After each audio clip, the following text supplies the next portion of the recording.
So welcome everybody to the De Morgan Foundation Friday talk today.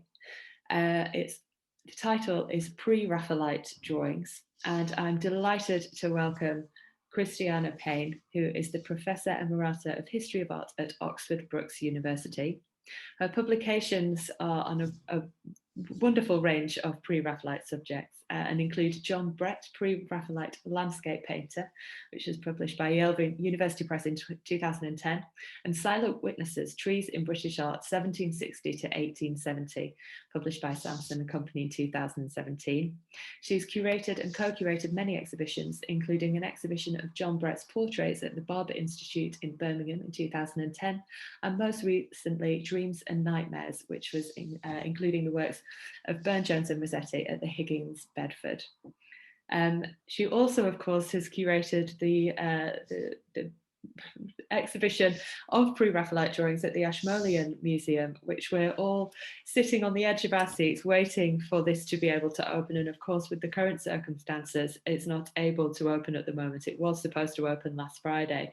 And so on that note, it's fantastic that Christiana can join us today and give us an insight and an overview of the exhibition and get us even more excited for when we can eventually come and visit. It's over to you. Thank you so much. For that really nice introduction, and thank you very much for inviting me to give this talk. I'm particularly delighted to be invited to give this talk, especially as I have to start with a terrible confession, which is that there is nothing in the exhibition by Evelyn de Morgan, and I'm very sorry about that. There is one drawing by her, but Sarah tells me that the foundation has 800 drawings and she's hoping to exhibit them soon. So I hope you will forgive me for that. So everything in this exhibition is from the Ashmoleans' own collection. In the images I'm going to show you, they will all be from the Ashmolean unless otherwise stated. If they're drawings and watercolours, they will be in the exhibition, apart from one exception. And if they're oils, then you will be able to see them in the painting galleries once the exhibition opens. Oh, that's interesting. Ah, good. Right. I'd love to be able to give you dates for the exhibition. We are just hoping to hang it next month and then it will be ready to go. So if we are able to open at Easter, that's when it will open, maybe May, maybe June, who knows. But obviously everything's very uncertain at the moment. The catalogue, however, is now available from the Ashmolean shop. You can buy it online. And I'm showing you the cover picture on the left and then the contents on the right. So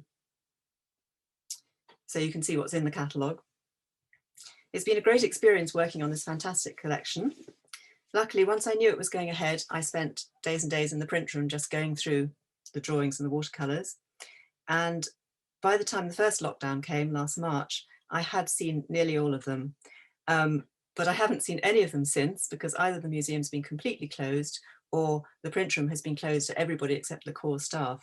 So I am as excited as anybody, I think, about seeing them all again. For the cover image, we chose this enigmatic portrait of Jane Morris by Rossetti. It's in chalks and it combines monochrome with colour, so that suited the exhibition well. About just over half the works will be black and white or monochrome, and nearly half are watercolours. So it will be quite colourful and it will look stunning, I think. The drawing of Jane Morris is quite large. It's about 3.5 foot high, and it's the first work you will see when you go into the exhibition, and it's being used on all the posters and everything. The catalogue has entries on each work, 99 in all. I was aiming at 100, but didn't quite get there. As you'll know, drawings and watercolours are very fragile and can't be exposed to light too often. So everything had to be assessed by the Ashmoleans' conservators, and some works couldn't be included because they'd been shown recently or because they were needed for another display. Although this is a big exhibition, it's going to take up all 3 rooms on the top floor of the museum, if you know the Ashmolean. It's by no means comprehensive, and there are many more drawings in the collection that could have been included, including, of course, the Evelyn de Morgan one that I left out. The catalogue has 3 essays as introduction. Mine is a general introduction to the Pre-Raphaelites. It's been designed to be accessible to people who don't know about the group as well as to scholars. Fiona Mann has done an in-depth investigation of the materials used by Boyce and Rossetti and Burne-Jones. And then Robert Wilkes, who spoke at the De Morgan a couple of weeks ago, has written about Pre-Raphaelite sources in English literature, looking at drawings by Rossetti, Burne-Jones, Elizabeth Siddal, Frederick George Stevens, and Walter Howell Deverell. And he has actually covered several works that are in the collection but not in the exhibition. So we've worked closely together to ensure that the essays complement the catalogue entries and each other. And I'm very proud to say that both Robert and Fiona were PhD students of mine and have published a lot since, and they're really excellent scholars. The contents page shows you how the exhibition is divided into 7 sections. Unlike many Pre-Raphaelite exhibitions, it has a whole section on John Ruskin because the museum has a really good collection of his works. He donated many of his drawings to Oxford University to be used in teaching undergraduates and working people. And so there will be 9 drawings by him altogether out of the 99. Now I'm showing you a couple of page spreads from the catalogue. This is a lovely portrait of Elizabeth Siddal by Rossetti, which was described by Gabriel Rossetti's brother, William Michael Rossetti, as very sweet and like her. I was asked to write 80 entries of 150 words each and 20 of 450 words each. So this is one of the longer ones. Most of them will not be as long as this. And another page spread. These are 2 drawings which will be in the exhibition, which are related to Arthur Hughes' painting, Home from Sea, which will be on show in the painting galleries. We decided not to include paintings in the actual exhibition. We did talk about it because there are several cases where you've got preparatory drawings for particular paintings. But we thought in the end, it was better to concentrate on drawings and watercolours because visitors can always go and see them in the other galleries anyway. And so instead there'll be colour reproductions of them on the labels in the exhibition.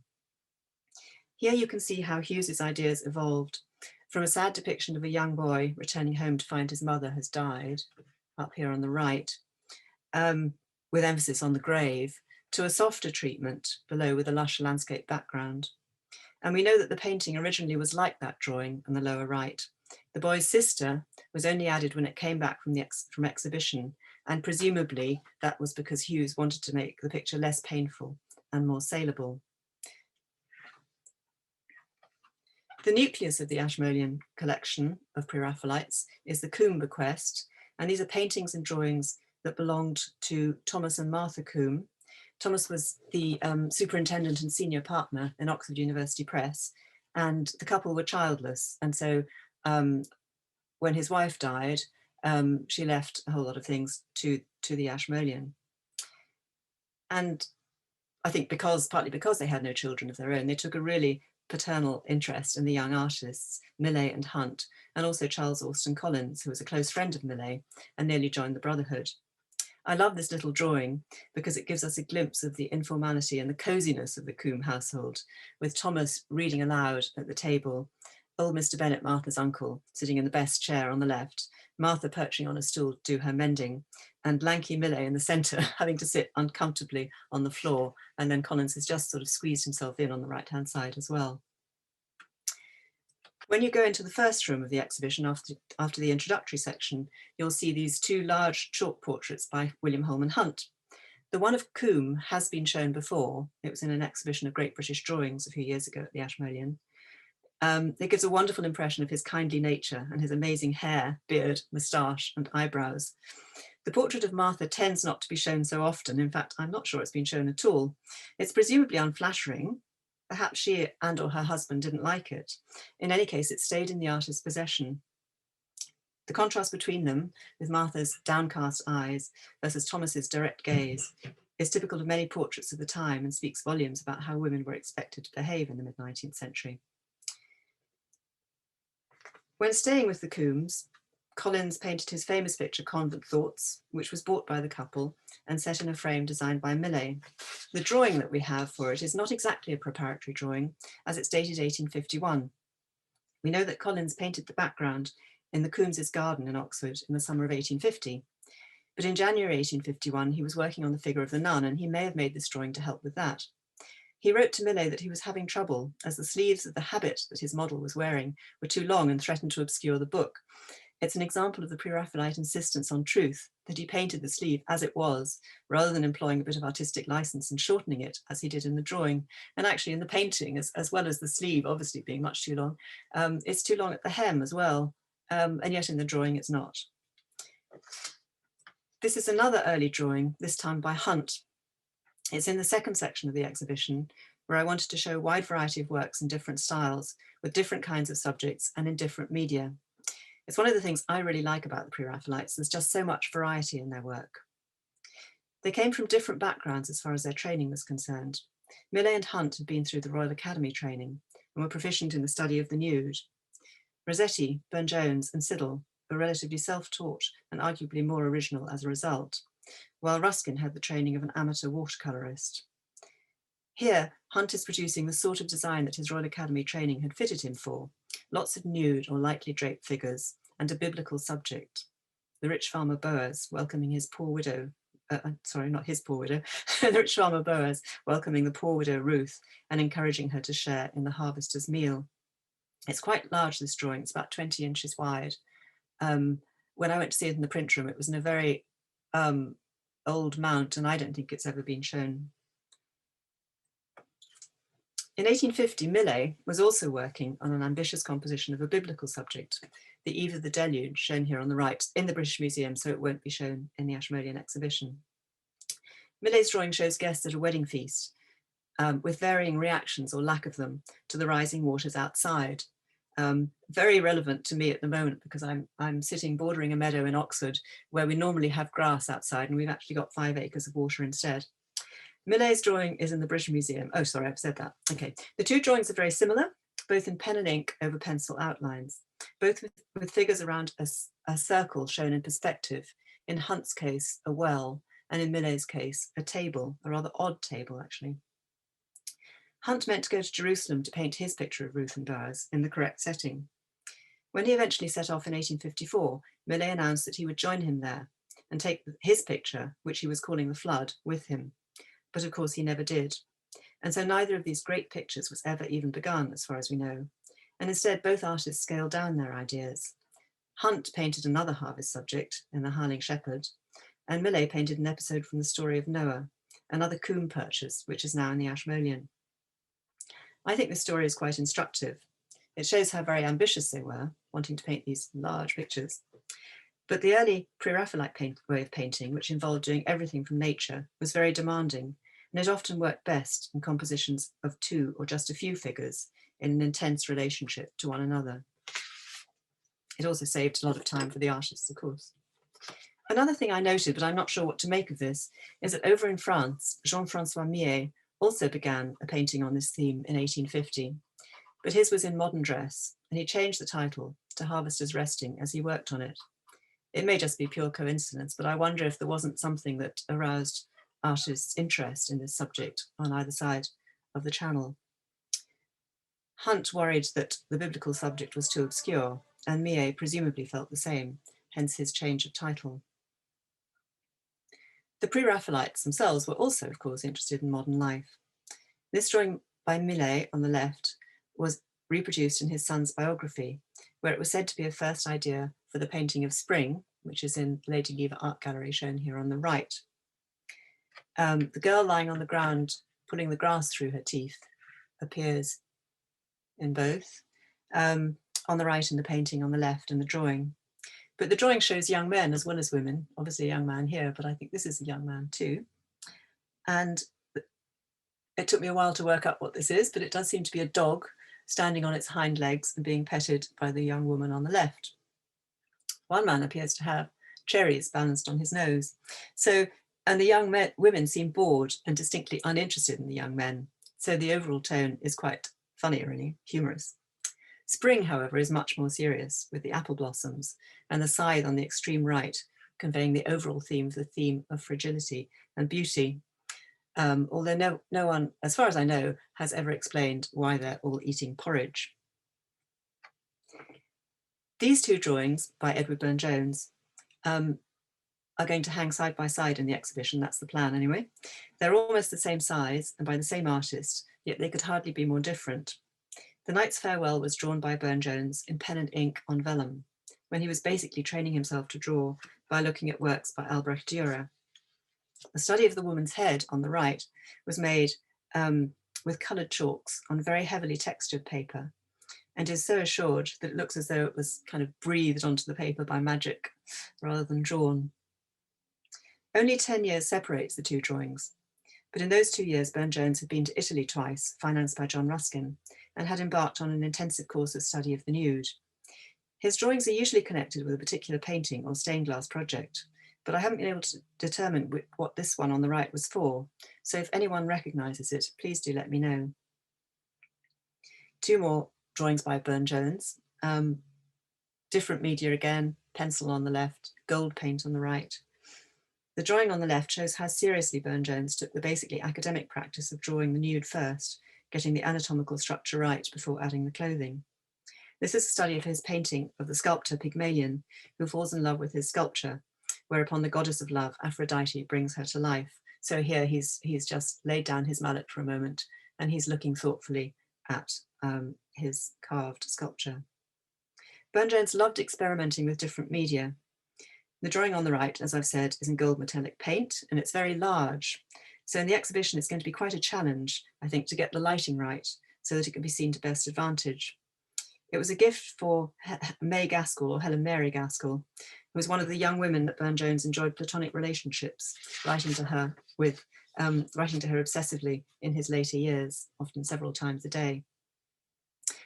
There are also drawings by Burne-Jones in silver point and in white gouache on coloured paper in the exhibition, although sadly there are no watercolours by him in the collection.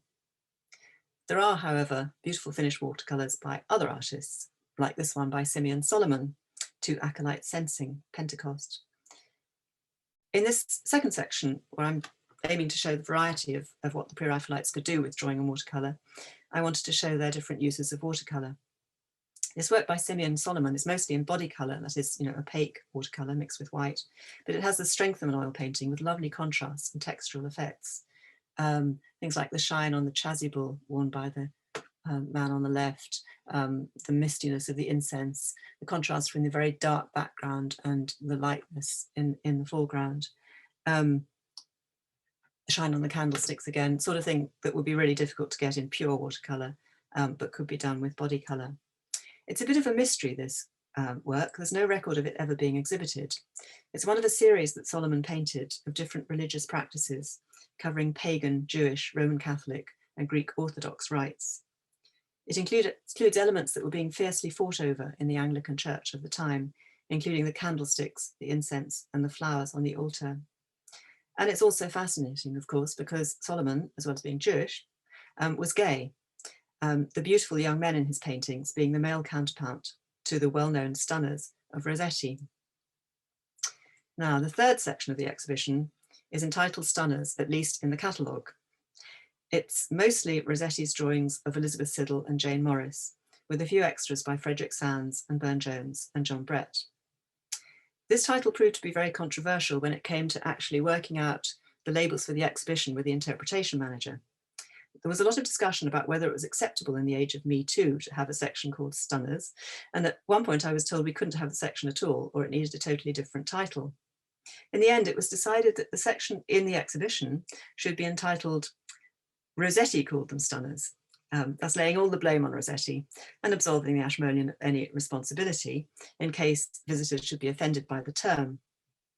As you'll know, Rossetti wasn't the only person to talk about stunners. In fact, when he starts using the term in his letters, the first person he talks about is Leonardo. But anyway, the term didn't exclusively refer to female beauty. But I think it's a good compromise, but I'd be interested to know what you think about this. Here we can see a nice contrast in media again.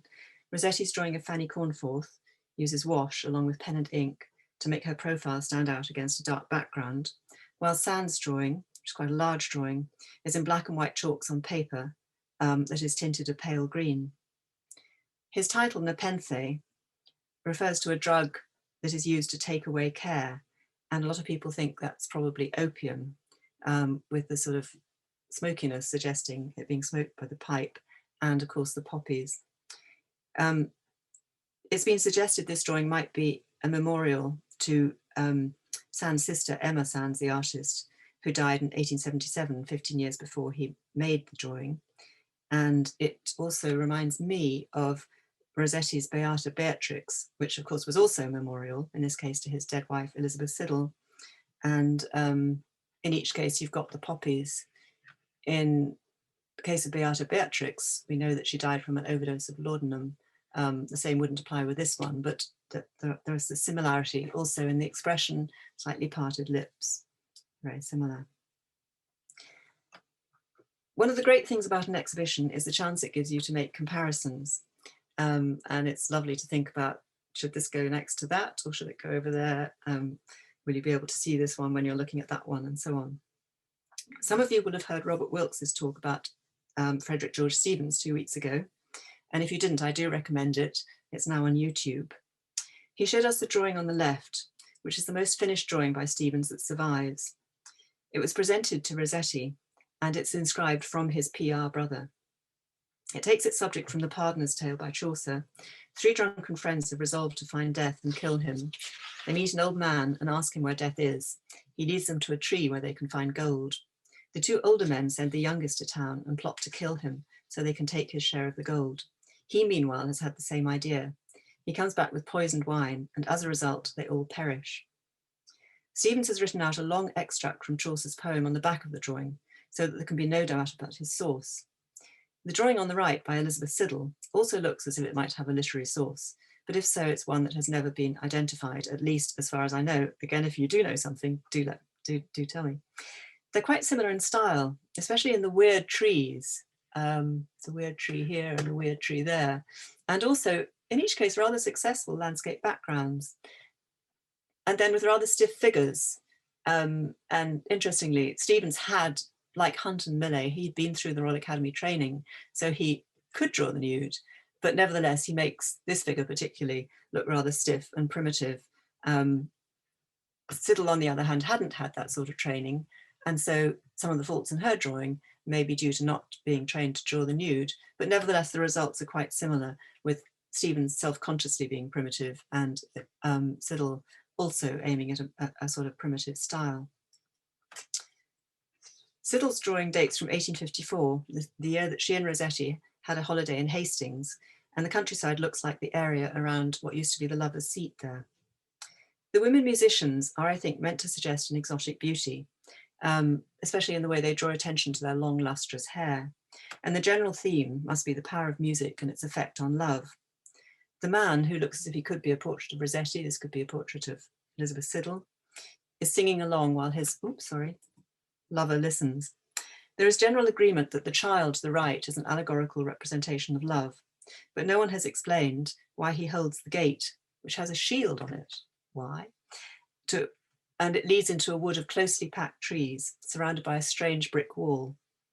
Perhaps it's something about music opening the door to love, which is like a wild wood. There are some faults in the drawing, especially it amuses me here that the man's hand seems to be coming straight out of the wall. And I think she meant to make the musicians more beautiful than they actually are, but the overall effect is enigmatic and suggestive. Now, the interpretation manager was worried by this drawing because she thought it was racist. So our label acknowledges that visitors may find the depiction of the musicians disturbing. I think it fits into the Pre-Raphaelite tendency to appreciate different types of beauty, dark-skinned as well as pale-skinned. But as with the title Stunners, any offence is in the eye of the beholder, so I'd be interested to know what you think about this. I would have liked to include more works by women, but there aren't that many in the collection. There are a lot of drawings by Siddal, for example, but some of them are very slight, so I chose the most finished pair, plus a humorous drawing in which she appears to show herself punting in Oxford. However, there was never any doubt that this watercolour should be included. It's a real stunner, painted by an artist who was a stunner herself, Mary Spartali Stillman. And she was a stunner in both senses. She was a very good artist. She was a very beautiful woman as well. And it's a really beautiful work, as you can see.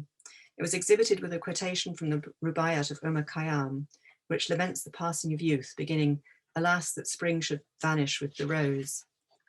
So it invites comparison with Collins's Convent Thoughts. In fact, it seems consciously to refer to the earlier painting in the angle of the woman's head and the emphasis on lilies and the prayer book.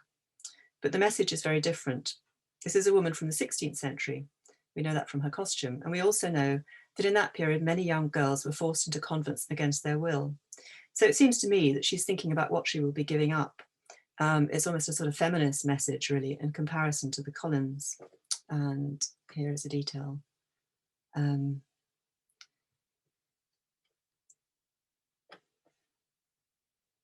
Now these two works, one by Rossetti, one by Eleanor Fortescue Brickdale, I wanted to show these two works side by side in the exhibition, as they both showed typical Pre-Raphaelite ingenuity in taking traditional subjects that have been painted many times and making something novel out of them.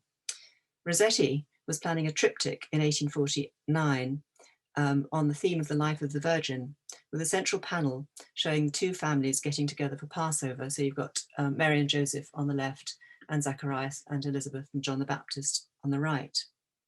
He stressed that it was not a made-up incident, but an important feast in the Jewish calendar, which must actually have occurred every year in their life. So it's a very interesting drawing. It's come into the museum quite recently. The close human relationship between Jesus and Mary, which you find in Rossetti's drawing, is echoed in Fortescue Brickdale's watercolour, which was a drawing for an illustration for a book. Sadly, however, the Rossetti drawing needed too much conservation work to be included, so they're together only in the catalogue. But apart from this one work by Rossetti, everything that I'm showing you today and everything else in the catalogue will be in the exhibition. Now, most of the drawings in the exhibition are relatively small, but it will include some larger works as well. This watercolour on the left is about 3 feet wide, and it's Rossetti's study for his painting in the Oxford Union, which you can see here on the right. This was the project that brought together a new group of 7 artists, a kind of second generation brotherhood, including William Morris and Edward Burne-Jones in the summer of 1857, when they had a lot of fun painting the debating hall, which is now the old library in the Union, taking their subjects from Mallory's Mort d'Arthur. If you've ever tried to look at the actual murals in the Union, you'll know that they're very difficult to see, especially in daytime, because these windows, once the light comes in, you really can't see the murals at all. And even in the evening, it's hard to see them. They started to deteriorate very soon after completion, and they have been restored relatively recently, but they're still a bit of a wreck, frankly. So a drawing like this one on the left gives us a good idea of how they originally looked, with glowing colours that were reminiscent of illuminated manuscripts. The windows made the task difficult, but Rossetti has made really good use of them in the way he's composed this scene. A vision of Queen Guinevere in the centre separates Sir Lancelot from his goal, the Chapel of the Holy Grail, because she, Guinevere, is the embodiment of his sin of adultery. Jane Burden, soon to become Jane Morris, modelled for Guinevere, and Edward Burne-Jones for Lancelot.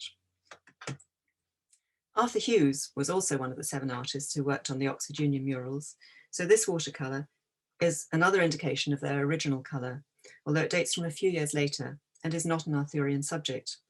The old man is a knight who's been taken out to see his last sunset, and his emblem is the sun. You can see it on the shield held by the little page on the left.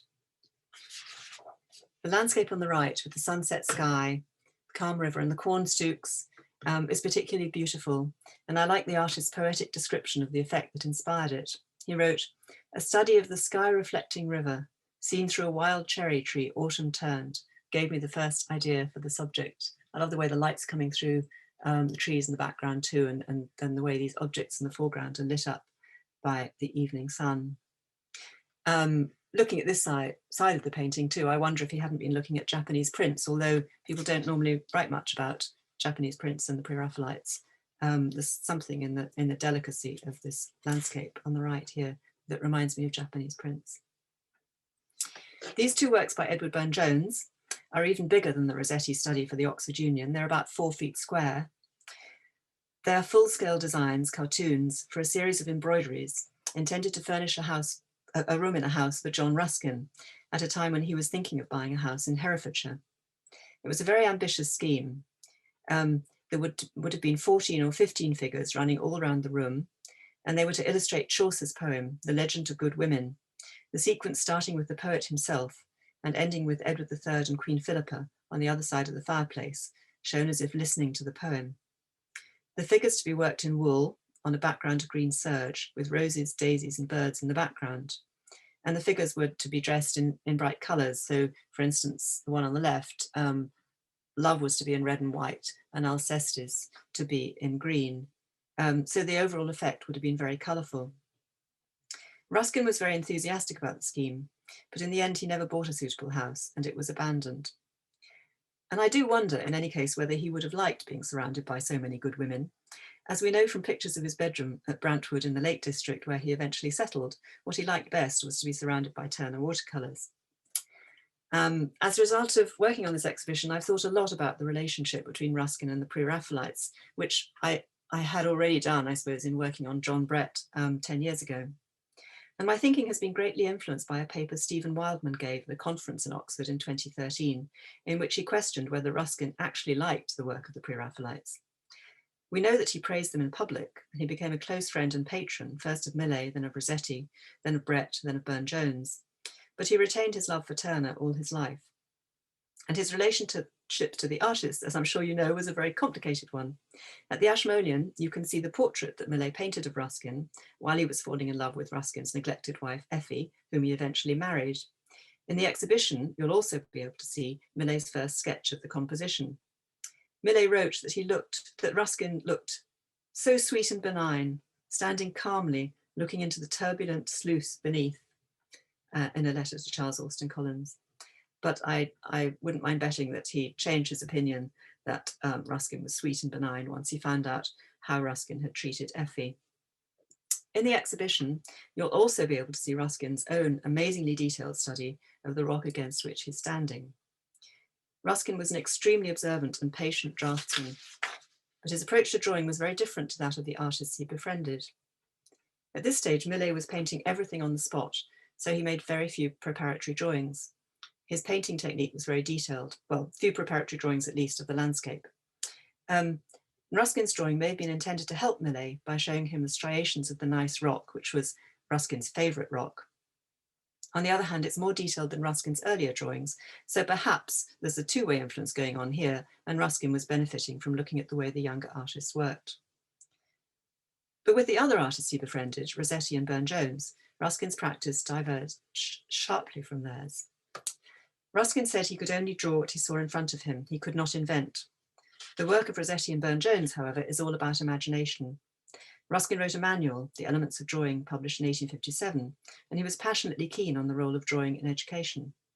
But he said in that manual that amateurs should not try to draw the human figure, and he himself hardly ever did. Ruskin's exercises are all based on drawing from nature, once a student has got used to shading and using washes. But this meant the natural world, studying a spray of leaves, for example. Burne-Jones, however, when he was giving advice about drawing, said you should practice drawing things like hands and faces, where errors can be easily seen, rather than things like foliage, where they wouldn't be. And Ruskin continued to admire Turner, whose work is so different from the Pre-Raphaelites. Ruskin's study of the plumage of a partridge here is very beautiful, and we can say this is Pre-Raphaelite in its exquisite detail, but it actually echoes a series of dead birds that had been done earlier by Turner. And Ruskin's landscape paintings are often more like Turner than like the Pre-Raphaelites, with misty distances and subtle colour effects. He painted the covered wooden bridge at Lucerne in 1861, knowing it had been a favourite subject of Turner's. This watercolour is more Pre-Raphaelite than many other landscapes by Ruskin in the collection, with its intense colour and the amount of detailed study of the panels of the bridge. But I still think it shows he has almost a sort of split artistic personality once he does landscape. Ruskin bought many drawings and paintings by the Pre-Raphaelites, but he often sold them on. And when he selected drawings to give to Oxford University, he chose to give a large number of works by himself and Turner, but the only Pre-Raphaelite represented in the gifts was Burne-Jones. And finally, in old age, as I've said, he was surrounded by his beloved Turner watercolours. There's also this lovely drawing, The Apse of the Duomo in Pisa, in the exhibition. As you'll know, Ruskin's writings were enormously influential, and his essay on the nature of Gothic in the Stones of Venice, published in the early 1850s, was the basis for William Morris's ideas about the nature of art and society. In delicate architectural drawings like this one, he revealed the beauties of the irregular polychrome architecture of the late Middle Ages in Pisa and Florence and other North Italian cities. The final section of the exhibition is devoted to landscape watercolours. Here Ruskin's influence is also felt, although I think the impact of his writings has been exaggerated. For example, this superb study by the 16 years old, amazing, Albert Moore, has been linked to a passage in the Elements of Drawing, where the student is advised to draw a tree trunk with ivy running up it and the flowery ground below. But there is no flowery ground in Moore's watercolour, and Ruskin's passage does not mention ferns, which feature strongly in the work. Moore could have seen this kind of detail in the foregrounds of Pre-Raphaelite paintings and in the work of contemporary photographers, visual sources which may have been just as influential as Ruskin's words. With the landscape painters, Ruskin was more of a direct competitor, although he exhibited only rarely, of course. With them, he often interspersed praise with criticism and gave advice that was not always welcome. There will be several watercolours by George Price Boyce in the exhibition, simple scenes of the countryside of the Thames Valley with old barns and cottages. Boyce especially liked evening light, and his watercolours were probably the stimulus for the nocturnes of his friend Whistler. But in 1854, Ruskin had advised him not to be led away by after sunset and twilight effects, as they were, according to Ruskin, easier of realisation than sunlight effects. Luckily, Boyce seems to have ignored this advice. And here is a watercolour in the exhibition, which is by William Henry Millais, John Everett Millay's older brother, which also came from the Coombe collection. It's not dated, but I presume it's from the 1850s. William Henry Millais was a very competent landscape painter, but he was overshadowed, of course, by his brilliant younger brother and discouraged by the rejection of his oil paintings by the Royal Academy. So I think this watercolour is, again, one that's perhaps never been shown. There are some watercolours also by Thomas Seddon from his visit to Jerusalem. This is Jerusalem and the Valley of Jehoshaphat. I'm looking forward to seeing this watercolour again because when I looked at it in the print room, I had forgotten that it was in the Tate Britain exhibition devoted to art and photography entitled Painting with Light in 2016. The curators Carol Jacobi and Hope Kingsley discovered that it was painted over a photograph of Seddon's oil painting, Jerusalem and the Valley of Jehoshaphat from the Hill of Evil Counsel, which is now in the Tate collection, which he completed mostly on the spot in 1854. So it's not quite clear why Seddon should have decided to paint a watercolour over a photograph, or whether he hoped to pass it off as a straightforward watercolour. It's very difficult to tell from a reproduction that it's painted over a photograph. So I'm really looking forward to seeing it again to see if you can tell when you look at the original. And of course, this is true of drawings and works of art in general. You can only tell so much from a reproduction, which is why museums have exhibitions. I hope I've shown you enough to whet your appetite for the real thing. I will just say finally that the hanging of the exhibition has been planned with social distancing in mind, with works widely spaced and all grouped together so that visitors can move freely, and numbers will be strictly controlled, which will, I hope, make the experience even more satisfying if you are able to get to Oxford, and assuming that the exhibition does actually open. But in the meantime, do look at the Ashmolean website. There are talks by the 3 catalogue authors and associated online events. I'm going to be giving a talk which is going to be different from this one you've just heard, but Fiona and Robert will also be giving talks. There is a plan to film in the exhibition once it's fully installed and to produce some kind of online tour. The form this will take, I think, is going to depend partly on the social distancing rules applicable at the time. And finally, I'll just say thank you very much for listening, and I'm very glad to take any questions and also to hear your comments about some of the things I talked about, like the idea of stunners and the suggestion that Elizabeth Siddal's drawing may be racist. Okay, thank you.